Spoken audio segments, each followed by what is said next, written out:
scram," she said, pitching the dirt and pebbles she'd just dug at them. But they only slid their ears back, the mother sinking to her haunches and the kits nipping at her snout, irritating her.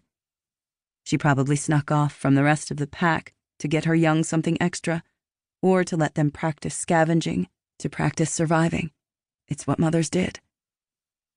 Bee shooed a fly from near the baby's eyes, which at first had looked startled over having not made it, but now seemed accusatory. The truth was, Bee hadn't wanted the baby, not here. It would have been wrong to bring her into this world.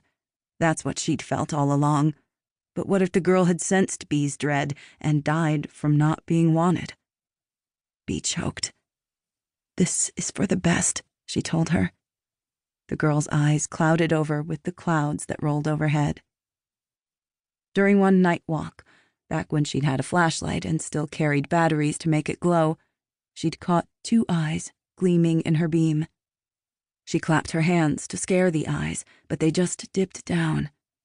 The animal was tall but crouching, sitting perhaps, and Bee feared it was stalking her. Her heart sped up, and she waited for the cold dread that she'd felt a couple of times by then, her inner sense of being in danger, but the feeling never came. She walked closer. Again the eyes dipped down, supplicant, like a dog obeying, but it was not a dog. She had to get closer before she could see that it was a deer, with its sloped back, the peaked ears, the resigned flick of the tail.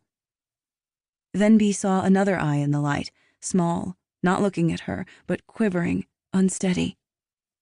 The deer heaved up, and then the quivering eye wobbled up too. It was a small, glistening fawn on shaky toothpick legs. Bee had unknowingly witnessed a birth. Quiet in the dark, Bee had come stealthily upon the mother like a predator, and the mother could do nothing in that moment but lower her head, as though asking to be spared. There were few things Bee let herself regret these days, these unpredictable days, full of survival so plain and brute. But she wished she had walked another way that night, not found their eyes in her light, so that the doe could have had her birth, nuzzled and licked her baby clean, could have had the chance to give her baby a first, unblemished night before the work of survival began. Instead, the doe lumbered away, exhausted, the fawn stumbling after her, disoriented, and that was the beginning of their life together.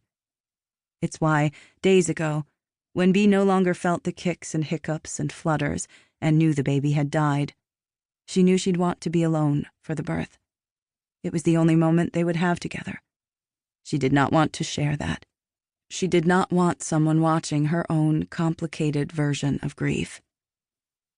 Bee peered at the coyote mother. "You understand, don't you?" The coyote pranced impatiently and licked her yellow teeth.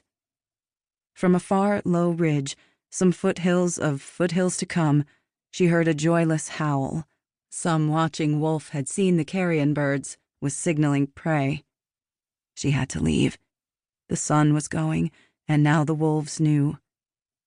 She'd tracked her shadow becoming long and thin, a sight that always made her sad, as though she were seeing her own death by starvation. She stood, stretched out her sand-pocked knees, wiped the desert off her skin and ragged tunic. She'd felt foolish, that she'd tried to resuscitate what she knew to be dead. She thought the wilderness had cast all sentimentality from her. She would not tell anyone about that moment. Not Glenn, who she thought wanted a child of his own more than he would ever admit. She wouldn't tell Agnes, even though she thought Agnes would want to know about this sister who never materialized, would want to understand the secret particulars of her mother. No, she would stick to the simple story. The baby did not survive. So many others hadn't. So we move on. She turned without another look at this girl she had wanted to name Madeline.